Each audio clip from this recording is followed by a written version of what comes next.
Textile raw material समझने के लिए सबसे पहले हमें पता होना चाहिए कि टेक्सटाइल है क्या। Literal meaning of textile is woven fabric.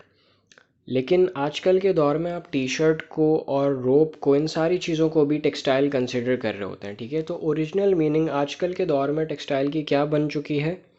वो बन चुकी है any thing that is made by fibre. अच्छा, ये याद रखिएगा, ये कोई पत्थर की लकीर नहीं है। डेफिनेशन बाद में आती है, फील्ड पहले आती है। तो डेफिनेशन वक्त के साथ साथ चेंज होती जाती है जैसे जैसे फील्ड में नई नई चीज़ें इन्वेंट हो रही होती हैं। ठीक है, अच्छा, अब आ जाते हैं फाइबर की तरफ। फाइबर क्या होता है? Any hair like substances fibre. लेकिन हर फाइबर को आप टेक्सटाइल बनाने के लिए यूज़ नहीं कर सकते। फॉर एग्ज़ाम्पल, अगर मैं ग्रास की बात करूं तो हर ग्रास से आप टेक्सटाइल प्रोडक्ट नहीं बना सकते, यार्न नहीं बना सकते। इसी तरीके से अगर मैं स्पाइडर वेब की बात करूं, उससे भी आप फाइबर्स नहीं बना सकते। हर तरह के स्पाइडर वेब से आप फैब्रिक नहीं बना सकते। और कॉटन कैंडी की अगर बात करें, वो भी एक तरह का फाइबर है, लेकिन उससे भी आप फैब्रिक या यार्न नहीं बना सकते। ठीक है, हर वो फाइबर जिससे आप टेक्सटाइल प्रोडक्ट बना सकते हैं, यूजुअली उनको टेक्सटाइल फाइबर कहा जा रहा होता है। टेक्सटाइल फाइबर की जो डेफिनेशन है हमारे पास, वो बहुत सिंपल है। हर वो फाइबर जिसकी लेंथ उसके डायमीटर से 100 टाइम्स ज़्यादा हो और वो स्पनेबल हो, मतलब उसको हम यार्न में कन्वर्ट कर सकें, उसे हम टेक्सटाइल फाइबर कह रहे होते हैं। ठीक है, डेफिनेशन के दो पार्ट्स हैं, एक उसकी लेंथ का 100 टाइम्स उसके डायमीटर से ज़्यादा होना और दूसरा उसका स्पनेबल होना। अगर मैं सिर्फ एक पार्ट को भी कंसिडर करूं तो भी डेफिनेशन कंप्लीट नहीं होगी। इवन अगर मैं नीडल की मिसाल दूं कि एक नीडल जो कि उसके डायमीटर से 100 टाइम्स ज़्यादा है, उसको कंसिडर करूं, तो क्या आप उससे फैब्रिक बना सकते हैं? नहीं बना सकते, वो स्पनेबल नहीं है। ठीक है, तो दोनों ही पार्ट को आपने याद रखना है, स्पनेबल हो और अपने डायमीटर से 100 टाइम्स ज़्यादा हो। अच्छा, अब ये चीज़ तभी होगी जब उसमें 5 एसेंशियल प्रॉपर्टीज़ होंगी। इनको हम प्राइमरी प्रॉपर्टीज़ कह रहे होते हैं फाइबर की, जिसमें सबसे पहले नंबर पर है हमारे पास एस्पेक्ट रेशो। जो चीज़ हमने डेफिनेशन के पहले पार्ट में समझी कि उसकी विड्थ और लेंथ का रेशो कम से कम 1:100 होना चाहिए। 100 से ज़्यादा हो तो बहुत अच्छी बात है। एस्पेक्ट रेशो जितना ज़्यादा होगा, जितना ज़्यादा 100 से ज़्यादा होगी उसकी लेंथ, उतनी ज़्यादा ईजीली वो स्पन हो सकेगा। ठीक है, एग्जाम्पल हमारे पास यहाँ पे दी हुई है कॉटन की और वूल की। अच्छा, ये डाटा वेरी कर सकता है, डिफरेंट डिफरेंट ओरिजिन से डिफरेंट डिफरेंट तरह की कॉटन आ रही होती है, वूल आ रहा होता है, तो ये एवरेज अमाउंट है, ये वेरी कर सकता है ओरिजिन टू ओरिजिन। ठीक है, तो इस डाटा को देखते हुए हमें क्या नज़र आ रहा है कि ज़्यादा इजी टू स्पन कौन सा फाइबर होगा? वूल होगा। ठीक है, एस्पेक्ट रेशो के लिहाज से हम ये चीज़ डिसाइड कर सकते हैं। इसी तरीके से जो सेकंड मोस्ट इंपॉर्टेंट प्रॉपर्टी है वो है टेंसाइल स्ट्रेंथ। अब मैंने आपको एक एग्जाम्पल दी कि कॉटन कैंडी से हम फैब्रिक नहीं बना सकते। क्यों नहीं बना सकते भाई?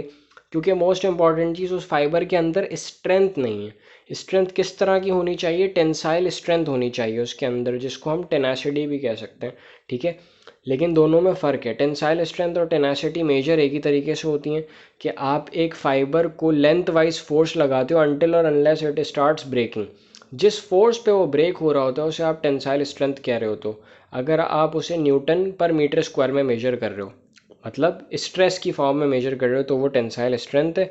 लेकिन अगर आप उसको लीनियर डेंसिटी के थ्रू मेजर कर रहे हो with reference to its linear density, तो वो टेनासिटी होती है।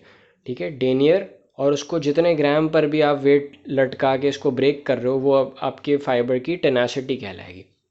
ठीक है, इसी तरीके से हमारे पास आ जाती है फ्लेक्सिबिलिटी। अब ज़ाहिर है टेक्सटाइल फाइबर है और वो फ्लेक्सिबल नहीं है। अभी मैंने आपको नीडल की मिसाल दी थी। नीडल से हम फैब्रिक क्यों नहीं बना सकते? क्यों उससे यार्न नहीं बना सकते? क्योंकि उसमें फ्लेक्सिबिलिटी नहीं होती है, वो ब्रिटल होती है। ठीक है, उसमें फ्लेक्सिबिलिटी होना ज़रूरी है।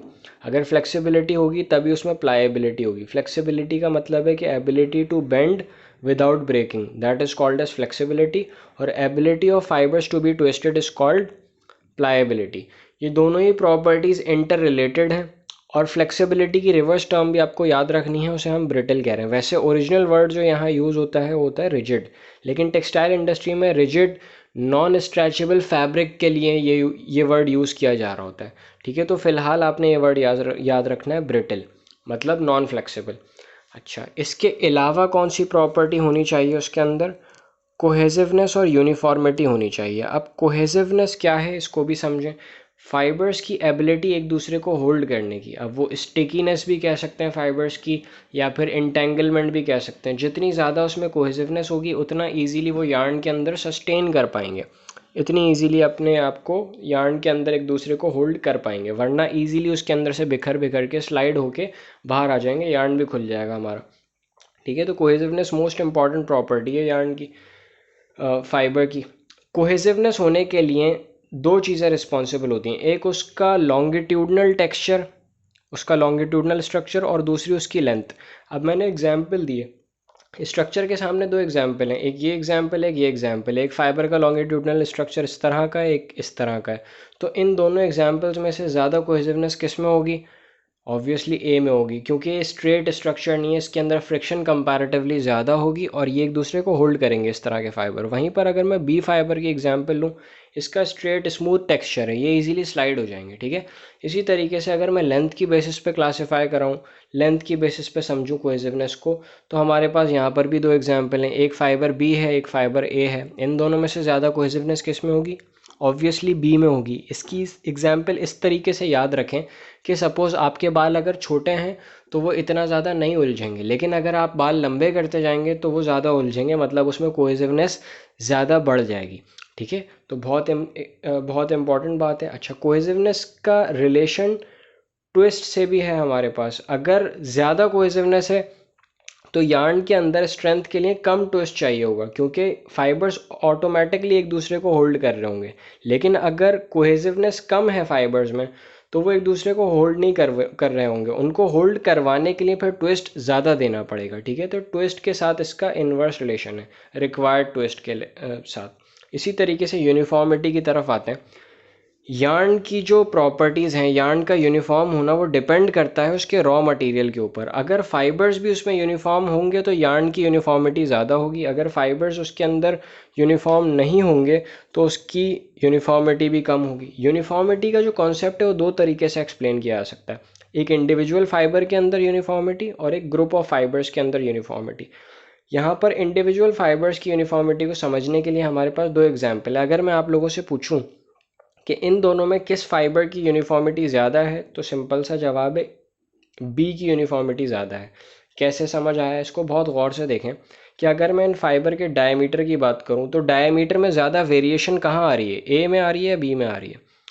ऑब्वियसली ए में ज़्यादा वेरिएशन आ रही है। तो अगर variation in diameter throughout the length ज़्यादा आ रही है तो उसकी यूनिफॉर्मिटी कम होगी। लेकिन अगर variation in diameter throughout the length कम से कम है, ज़्यादा वेरिएशन नहीं आ रही, तो हम कहेंगे कि इस फाइबर के अंदर यूनिफॉर्मिटी है। ठीक है, इसी तरीके से मेरे पास ग्रुप ऑफ फाइबर्स की एग्जांपल भी है। जैसे हमारे पास एक ये फाइबर्स का ग्रुप है, एक ये फाइबर्स का ग्रुप है। इन दोनों में से ज़्यादा यूनिफॉर्मिटी किस में है? ऑब्वियसली बी वाले में है, क्योंकि सबकी सिमिलर प्रॉपर्टीज़ हैं, आपस में सेम लेंथ है। अगर ए में देखें तो कोई ज़्यादा लंबा फाइबर है, कोई छोटा फाइबर है, इसकी वजह से नॉन यूनिफॉर्म फाइबर्स हैं। तो ज़्यादा बेटर कौन सा सिलेक्शन रहेगा? ये वाला, बी वाला। ठीक है।